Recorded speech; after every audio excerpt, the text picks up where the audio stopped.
Hey guys, welcome back to Trippy Commentaries and our search for the Jetpack in GTA 5. My name's RJ, thank you for joining us in the hunt. Here we are back at Omega's neighborhood. Of course, Omega is currently MIA. Ever since he gave us the Space Docker, he has completely disappeared. His house is pitch black, but all the other houses you can see have their lights on, so it's pretty clear he is not here. Is he still in San Andreas? That is the question, because we have a theory that he still holds a component to the Space Docker. Perhaps a flux capacitor, who knows, something to make this thing actually useful. But there's his house right there.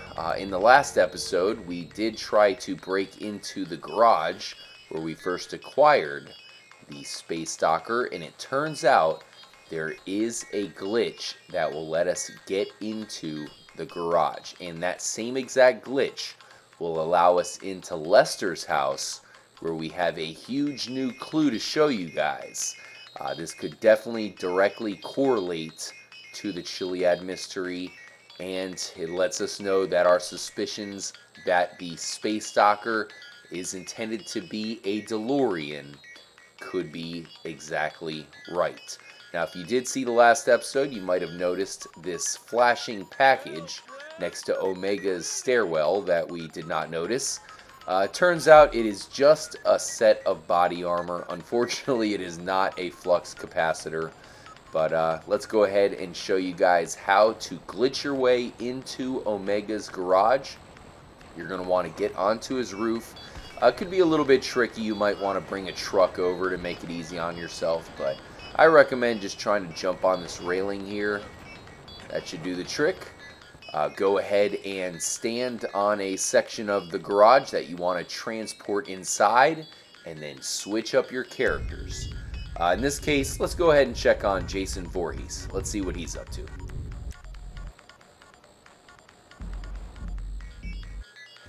Alright, Jason, where are you at? I got a drug habit that would put your problem celebrities in the ground. Trying to break into the hotel. I think they're on to you, Voorhees. Let's go ahead and switch up back to Franklin.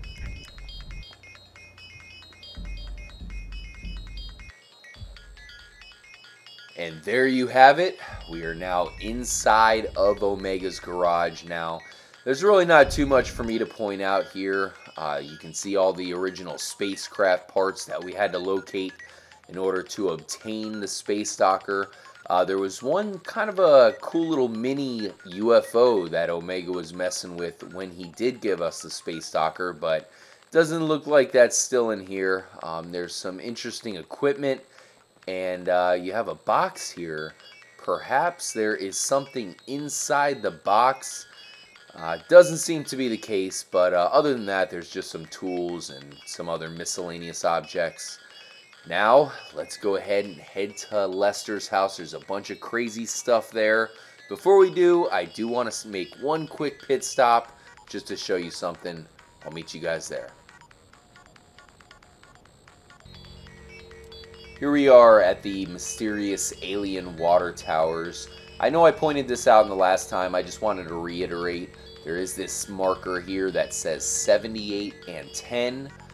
We believe that that is a clue to the number 88. In other words, 88 miles per hour, the speed that the DeLorean has to get to in order to travel through time.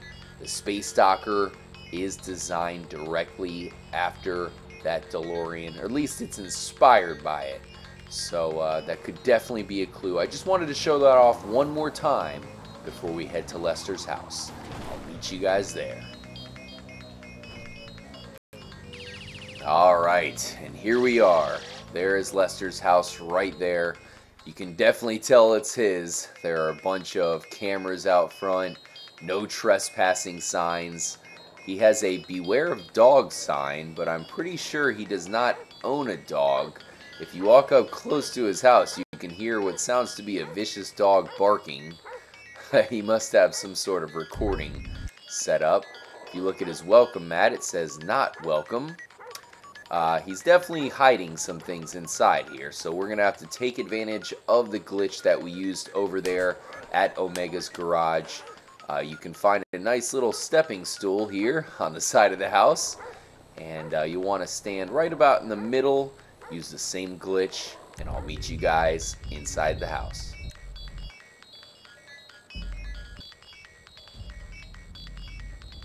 Someone ain't getting invited to my crystal party.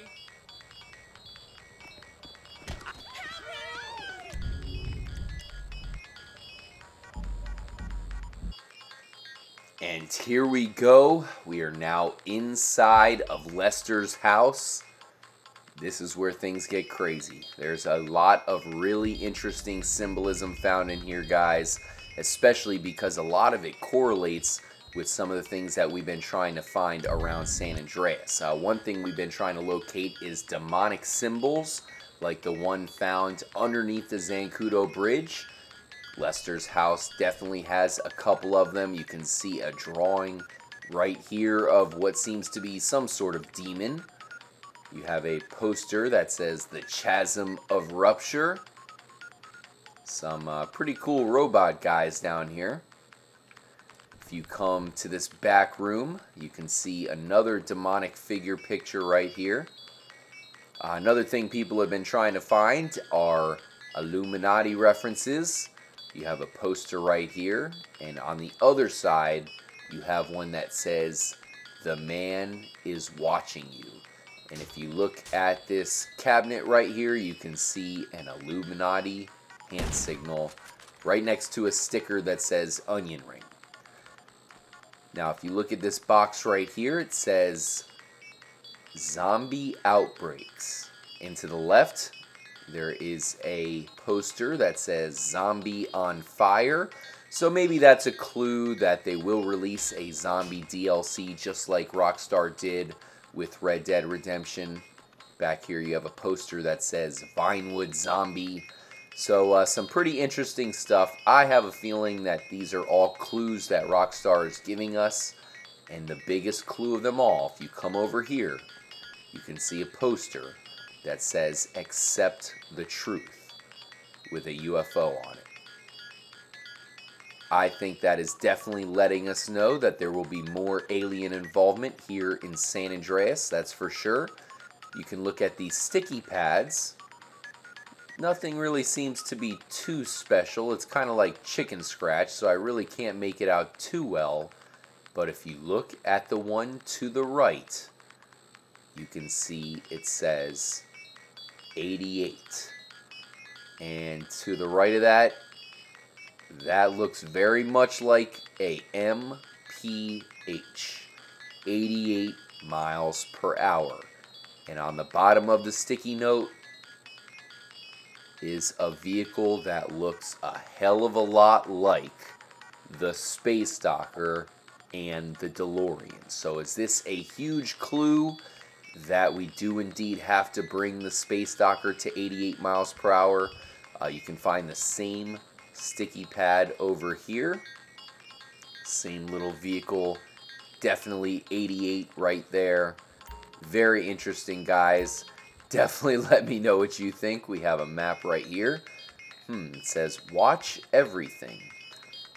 And on this calendar over here, it seems to be pointing out a date. Sometime in September there. Very interesting. Looks like the 3rd Friday in September. And the last thing I'll leave you guys with, right next to this sticky pad that says 88 miles per hour, if you look a little bit up into the right, you will see a jetpack symbol. Let me know what you guys think. Thank you so much for joining me in this episode. We have some more huge information to report. Look for that this weekend. We really appreciate you guys joining us and letting us know your theories. You never know, man. I'm telling you, there's definitely something hidden in the game. We gotta find it. It may come in an update, but there's also a good chance that it is still here to be discovered. I'll see you guys in the next episode. Peace out.